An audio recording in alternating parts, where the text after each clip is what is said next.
The story all day has been weather and traffic.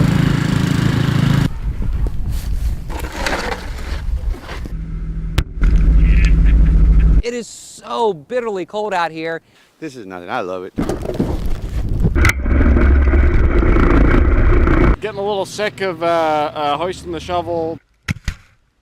You know, what are you going to do? We're walking in place out here in Adams County to try and stay warm. It is brutally cold. A snow emergency has been declared by the City of York. All vehicles parked on Market Street must be immediately removed or they will be towed. No, I need money for other things, not no ticket. Hey, it's good to see you too. Just try to keep shoveling until we can't do it anymore.